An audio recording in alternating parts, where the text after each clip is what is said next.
with Will on 531 PI. Aloha kakahiaka ho'e ki pia moe kakai whanua. It's now coming up to 20 minutes until the top of the hour. Welcome back to Pacific Mornings. I'm John Pulu. Māloi tau maue ahoni. Pacifica Inc. is Aotearoa's leading national organisation for Pacific women, and they're speaking out strongly against the government's recent amendments to the Equal Pay Act. Under the Pay Equity Amendment Act 2025, the government has raised the threshold for making pay equity claims and terminated 33 active cases, many involving women working in essential low-paid sectors like care, cleaning and education. The Amendment Act was passed under urgency without public consultation, a move Pacifica Inc. says silenced the voice of those most affected.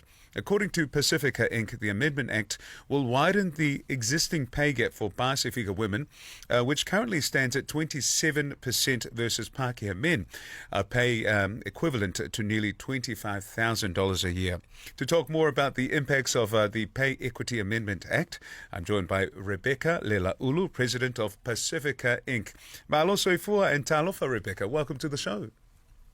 Alofa lava, John. Malo lele, malo suifua. Malo lava. Nice to see you on the morning show. Isa, vinaka whakalevu. Lovely to have you on the Polokalama. Now, Rebecca, recently, Prime Minister Christopher Luxon said on our Polokalama that he made it very clear that all this is to fix up a law that was unworkable and unaffordable. What's your response to that? I did see his interview, John, and I was quite, he went on about clarity and creating pathways for our clear pathways for our Pacific women and families. And I was quite confused, actually, because he talks about the clarity. And I mean, the pathway is very clear, and Pacific women and their families aren't on that pathway. He talks about the saving money for the government. Well, that money that's being saved is going to come from our women that work in jobs that are undervalued and underpaid. We talked about the difference too, about the pay equity and pay and equal pay. We understand the difference between pay equity and equal pay. And so, yeah, it was quite confusing and really disappointing. He also told us that the previous protection remains. Nothing's changed. There's still collective bargaining and you can still lodge pay equity claims. Do you agree? Yes, but no, I don't actually, John, because there's been these 33 bills aren't by 33 people. These bills are thousands of people that have come forward in their own time. And, we have Sonia Mali'i, Dr. Karanina Sumil, and former equal employment commissioners like Dr. Jackie Blue. These women, they've fought for a long time. They spent many thousands of hours and to put these bills forward. And so for this government just to ignore these bills, and we're asking them to reverse their action. I just want to add here, John, that yesterday we had a meeting, our international caucus. This is the New Zealand International Caucus for Women. We have over 30 organisations. This was hosted in Wellington by the YWCA, and we are all really concerned. We had the Ministry for Women there addressing some of the issues, and this was the main issue on the table. And we travel overseas. We're really proud, New Zealand, of our stance on human rights. Well, last year in Geneva, Sonia Mali'i, Dr. Karina Sumil, and Darwin Stewart from YWCA, we were in at United Nations, and the New Zealand government, prides itself on standing up for discrimination against women. And then we come home to this, so the government needs to reverse these actions.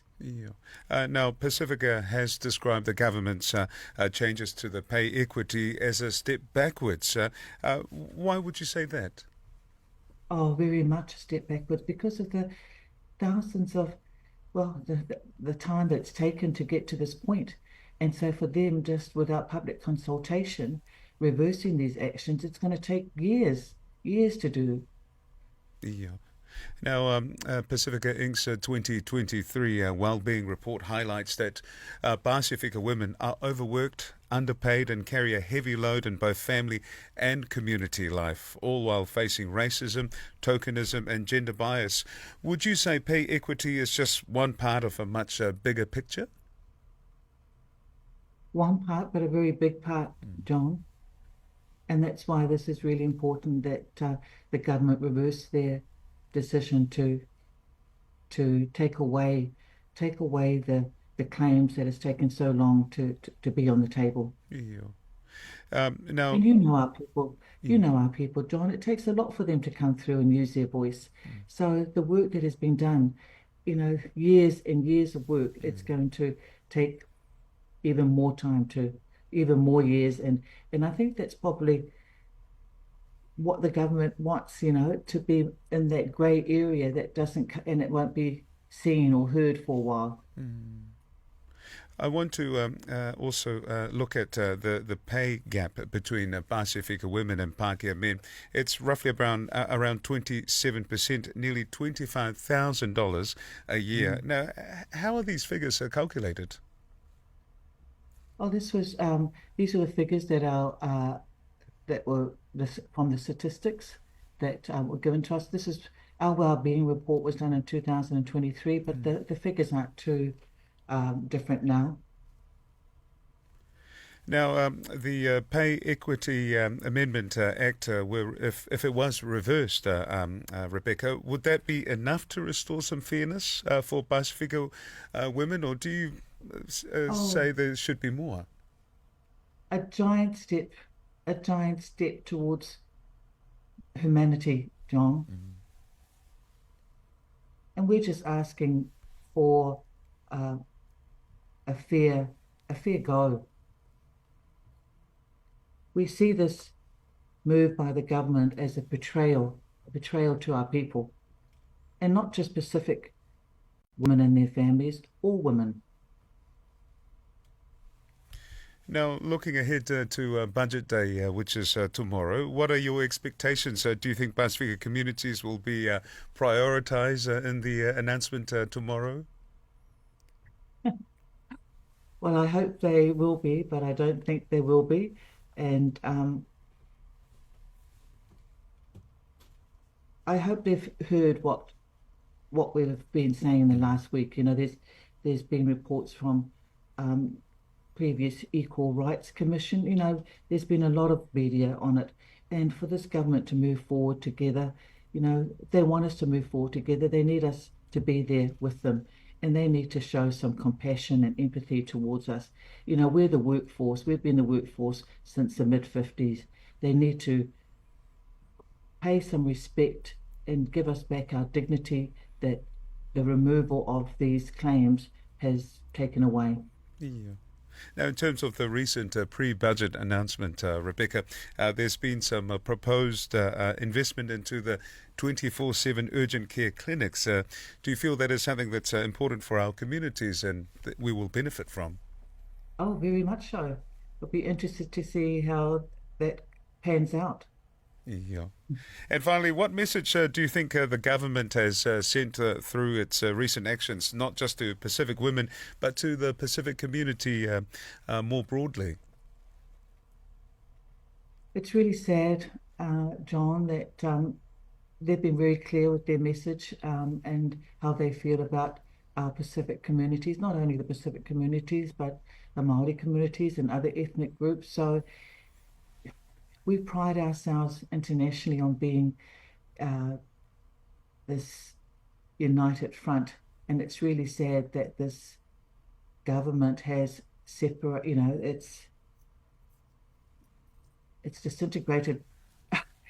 We certainly don't stand united. Yeah. Do you have any final message for our kāinga Pacifica, in particular women who are impacted by these changes, Repeka? I do, thanks, John. I just want to encourage our women and families to continue to use our voices. And I think through collaboration and ongoing, we need to stand united. And we have other groups that are standing with us, and that means a lot to me. And like I said, over 30 organisations in and these are United Women, United Nations Women, United Nations Aotearoa, YWC. These are international women's groups that are standing with us to support us. If that's not a message to the government, then what is? Yeah. And message to our community, keep our faith and just keep praying.